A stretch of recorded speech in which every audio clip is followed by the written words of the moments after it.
room, it had been emptied. I tried calling James over the next few days, but never got a response. I never heard from him ever again. I have no idea why he left. Maybe he somehow knew what he did and felt ashamed. But if he was truly sleepwalking, then he wouldn't have had any memory of it. It still freaks me out, and my mind associates the encounter with Craigslist, so I stopped using the site. I just hope James really was sleepwalking, because I'm worried that if he wasn't, then he might come back. I stumbled upon a Craigslist ad for a beautiful antique piano at an unbeatable price. I'd been really searching for one for a while, and these types of pianos can be unbelievably expensive if the seller knows its true value. I emailed the seller and he quickly replied. He seemed friendly and said he was excited to meet and show me the piano. The address he gave me was a bit off the beaten path out in a rural area outside of town, but I didn't think anything of it. Thursday evening, right on schedule, I hopped in my car and started to drive out there. It was already dark, and the winding roads were getting more and more questionable as I went along. I was quickly becoming unnerved when I finally reached the address that he had given me. It looked like an old church. I guess I just didn't know the difference between an old farmhouse and an old church, though they all kind of looked the same in my mind, so I thought that's what it was. I saw the man walking out of the front door, waving at me and calling my name. Hesitantly, I got out of my car and began to make my way over to him. He was tall and thin, with dull beady eyes and a quirky smile. He seemed friendly, but there was something off about him. "Welcome," he said. "I hope the drive wasn't too bad." I nodded, trying to compose myself and push aside the uneasy feelings.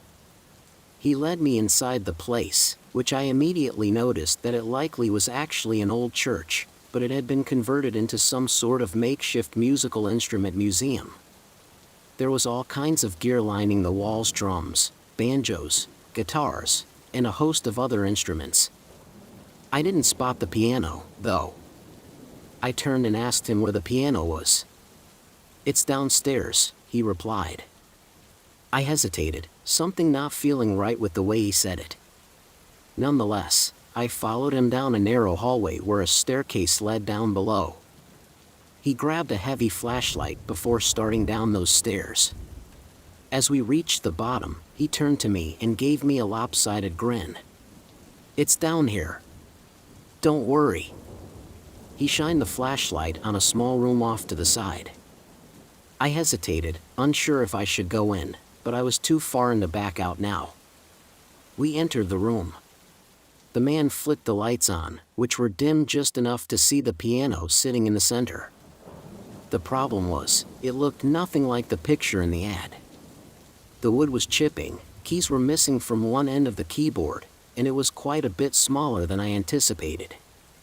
"It's not quite what I was expecting," I said, trying to sound polite, but my disappointment was clear in my voice. "I'm sorry, it's not quite what you were looking for," he replied. He crossed his arms and leaned against the wall, watching my every move. I felt like a trapped animal, self-aware and panicky.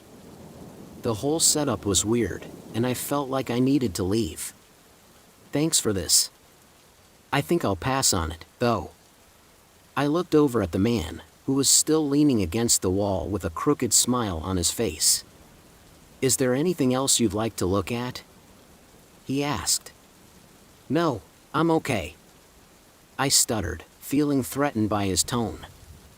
"I think that's all for today." I quickly rushed out of the room. Entering the dark, unlit hallway, I managed to find the stairs and quickly made my way up, leaving out the front door. Even though I had managed to escape, I couldn't shake the feeling that there was something more sinister going on. Maybe it was the way John had looked at me, or the way he acted, or just the tone in his voice. When I got home, I opened my laptop and looked up the address online. It showed a picture of the old church. It was labeled as a historical music museum, open only on the weekends for viewings. I looked into it further and didn't find any information about them selling anything. My body shook and I closed my laptop.